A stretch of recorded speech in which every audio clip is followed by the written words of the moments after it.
Olá, boa noite, seja muito bem-vindo. Hoje é domingo, dia 19 de abril de 2020.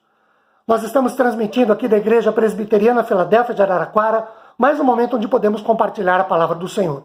O texto é um pouco extenso para a gente ler aqui por conta do tempo exíguo que temos para gravar, mas eu peço que você abra sua Bíblia em Gênesis capítulo 16 e faça a leitura ou acompanhe-me na exposição do versículo de número 1 a 14. Queridos, no premiadíssimo filme Gladiador, lançado em maio de 2000, dirigido pelo conceituado diretor Ridley Scott e estrelado pelo não menos famoso ator Russell Crowe, interpretando o general romano Maximus à frente do seu exército, momentos antes de conquistar a Germânia, o que hoje é a Alemanha, ele motiva os seus soldados com a seguinte frase: "O que fizermos nesta vida repercutirá na eternidade." Seria mais ou menos, guardadas as mais que devidas proporções, o que o apóstolo Paulo escreveu em Gálatas capítulo 6, versículo 7. "O que o homem semear, isso também ceifará ou colherá." Ou mais ou menos o nosso popular dito plantou, colheu. Bem, o texto de Gênesis 16, em especial o verso de número 8, nos permite visualizar uma situação que é sui generis. Vejamos. Em Gênesis capítulo 15, versículo 4, um pouquinho antes, Deus promete a Abrão que este teria um filho mesmo na sua velhice. Algum tempo se passou e Sarai, a esposa de Abrão, vendo que a promessa divina não se cumpria no tempo que ela entendeu que deveria cumprir-se, e que Deus demorava, entre aspas, muito em cumprir a promessa, ela tomou uma atitude por conta própria, tendo uma genial, entre aspas, ideia que tinha aspectos culturais e legais à época, que foi a seguinte: Sarai não orou em momento algum, ela não buscou e nem falou com Deus, ela não se preocupou em saber qual era a vontade do Senhor para aquele evento, que ela, com uma ideia brilhante, colocou em prática. E o Abrão, seu marido, apesar de toda a experiência de vida que ele já tivera com o Senhor, também não ora, também não busca, também não fala com o Senhor. Qual foi a genial ideia de Sarai? Ela tinha uma empregada, uma serviçal, uma escrava egípcia, muito provavelmente adquirida nos tempos em que eles moraram no Egito, de nome Agar, cujo significado em hebraico é a estrangeira. Pois bem, a ideia de Sarai foi: Abrão, você se relaciona sexualmente com a minha escrava Agar, minha empregada, e esta gerará um filho, e esse filho será meu, dizia Sarai. É o que nós podemos dizer que Agar foi a primeira barriga de aluguel para Sarai, porque Sarai não podia engravidar, de acordo com Gênesis 16, 1 e 2. E ela já era uma senhora de boa idade, de idade bem avançada. Abrão aceitou porque era costume da época e era absolutamente legal. Como Agar era uma serviçal de Sarai, uma empregada, uma escrava, e por isso estava totalmente à disposição da sua patroa, da sua senhora, da sua dona, ela serviu. Ela fez e cumpriu o seu papel de escrava. Fez o que a sua senhora lhe mandou fazer. O problema para Sarai é que Agar, de fato, engravidou. Verso de número 4. E aí, ao se relacionar sexualmente com Abrão e gerar-lhe um filho, engravidando, Agar, se torna concubina, uma espécie de segunda esposa de Abrão. E por isso, ela posou, ou passou a posar, de rainha da cocada, para com a sua senhora Sarai, que viu a sua brilhante, genial ideia ir por ralo abaixo, um tiro que saiu pela culatra. O verso 4 de Gênesis 16 diz que Sarai se tornou desprezível para Agar, por conta da sua gravidez. Sarai, revoltada, transtornada, querendo vingança a qualquer preço, fez valer a sua posição de esposa, de senhora da serva egípcia, e exigiu que o seu esposo Abrão expulsasse Agar da sua casa, Gênesis capítulo 16, versículo 15. Versículo 5, desculpa. O que Abrão permitiu, consentiu, e depois de Sarai humilhar Agar, Abrão expulsou Agar de casa, Gênesis 15, 16, verso 6. Agar caminhou pelo deserto até chegar em um lugar chamado Sur, que em hebraico quer dizer o muro. Parou junto a uma fonte de água, Gênesis 16, verso 7, onde foi achada por um anjo do Senhor, Gênesis 16, verso 8, que num diálogo com Agar pergunta o seguinte: Agar, de onde você vem, para onde você vai. Queridos, a resposta de Agar no verso 8, fujo da presença de Sarai, minha senhora, é que me fez lembrar da frase do filme Gladiador citada há instantes atrás. O que fazemos nesta vida repercutirá para a eternidade. Para disso, refletir com vocês sobre a seguinte tese. O que fazemos com o nosso passado, principalmente o nosso presente, pode determinar o que e como será o nosso futuro. O que Agar fazia? Verso de número 8, ao responder que ela fugia da presença de Sarai, fugia da vida de Sarai, do relacionamento com Abrão, seu esposo por concubinato, Agar fugia então. Ela transformava com isso o seu presente, a sua vida até então, todas as experiências da sua vida até ali, quem ela era, quem se constituía, tudo num presente de fuga, num presente de vida de fuga. Agar fugia de Sarai, fugia da vida, fugia do enfrentamento dos problemas, fugia das lutas, fugia das situações adversas, fugia das dores. Agar fugia das situações contrárias e que lhes eram desfavoráveis. Na verdade, Agar agia como muita gente age hoje também.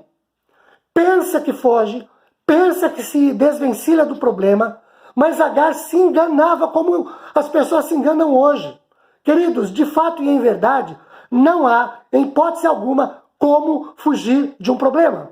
As pessoas pensam que fogem, mas na verdade nunca fogem. As pessoas pensam que se escondem. Para isso, elas mudam de cara fazendo plástica, mudam a cor do cabelo, mudam o corte do cabelo, mudam de emprego, mudam de casa, de bairro, de cidade, de estado e até de país. Mas o problema não fica parado, o problema não fica onde elas estavam e não as acompanha. Ao contrário, o problema não é superado, não é vencido e o problema vai junto com a pessoa. A pessoa muda, o problema não. Vejam, queridos e amados, as pessoas, elas, na tentativa de fugir do problema, elas mudam de profissão, mudam de estado civil, mudam de curso acadêmico ou profissionalizante, mudam de religião, mudam de igreja. Só que nada disso elimina o problema. As pessoas entram aqui, saem ali, o problema continua. As pessoas sobem morro, descem morro, viram à direita, dobram à esquerda e nada. O problema continua lá. O problema não foge. Ele não vai embora. Mas e aí? O que fazer então, de fato, de concreto, para a gente resolver essa situação? Primeira coisa que a gente pode fazer e deve fazer é não fugir do problema. Parar de fugir e enfrentar o problema. Bem, talvez agora você pense mais ou menos o seguinte, reverendo.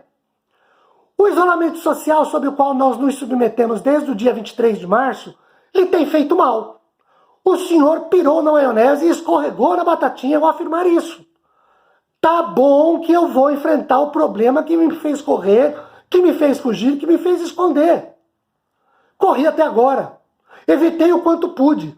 Sofri, chorei, tô sem forças, não tenho condições. O senhor vem me dizer para eu enfrentar o problema? É ruim, hein, pastor?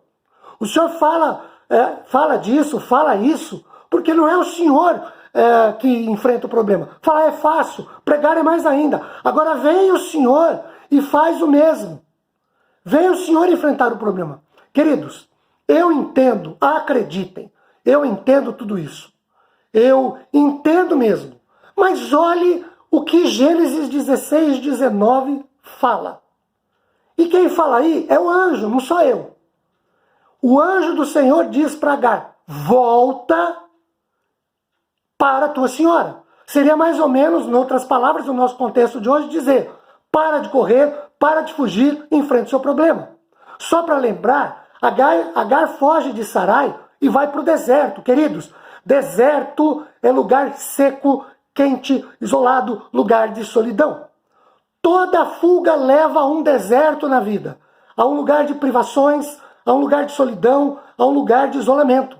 O anjo encontra Agar no deserto porque Deus vem de encontro a ela e lhe diz, volta, não continue, não avance, volte e enfrente o seu problema. Queridos, nós podemos e devemos voltar e enfrentar o problema porque é o Senhor quem manda que a gente faça isso. Enfrentar o problema é uma estratégia de Deus para as nossas vidas. Não é um enfrentar o problema por enfrentar, mera e simplesmente.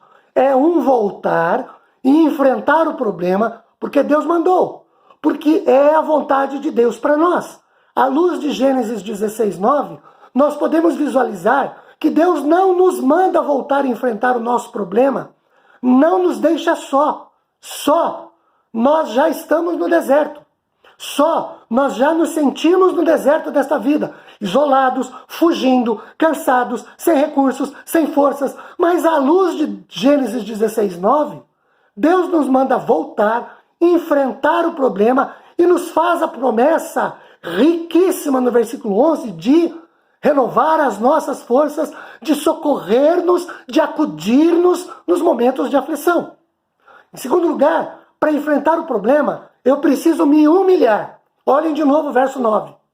Não é só voltar a enfrentar o problema. Para vencê-lo, eu também preciso me humilhar, me submeter diante do Senhor. E se for o caso, pedir perdão a Deus, confessar ao Senhor que eu errei, que eu assumi o erro, e assumir o erro, a falta, a falha ou o pecado diante do Senhor. E talvez, claro, se for o caso, eu tenha que falar com A ou B, confessar a esse A ou B o meu erro, pedir desculpas e até mesmo pedir perdão, me dispor, me apresentar, dar a cara para bater, o que aliás dói muito, mas dói menos do que continuar fugindo para o resto da vida, se enganando de que com isso fugir resolve. O que é que Deus manda Agar fazer? Agar, volta para casa da tua senhora. Ou seja, enfrenta o problema, humilhe-se e volte. Queridos, a verdade é a seguinte: não há vitória, não há ganho, não há conquista onde há fuga. Toda pessoa que foge perde. Não há sucesso, não há prosperidade em área alguma. E pior, não há bênção quando se foge. Nós precisamos parar, voltar, enfrentar o problema, humilhando-nos para receber a promessa de que Deus nos socorrerá na nossa aflição. Verso 11 de Gênesis capítulo 16. Quando obedecemos a Deus, vencemos. Pode até doer. E geralmente dói mesmo. Mas vencemos. Como aconteceu com Agar. Porque Deus manifestou sua graça celeste que completou e contemplou a necessidade humana de Agar e reverteu a atitude errada de fuga que ela tinha para um voltar, enfrentar o problema e se humilhar. Quando nós obedecemos ao Senhor, prosperamos, somos bem-sucedidos. Podemos chorar, e via de regra, choramos mesmo. Podemos sangrar, e às vezes, sangra mesmo.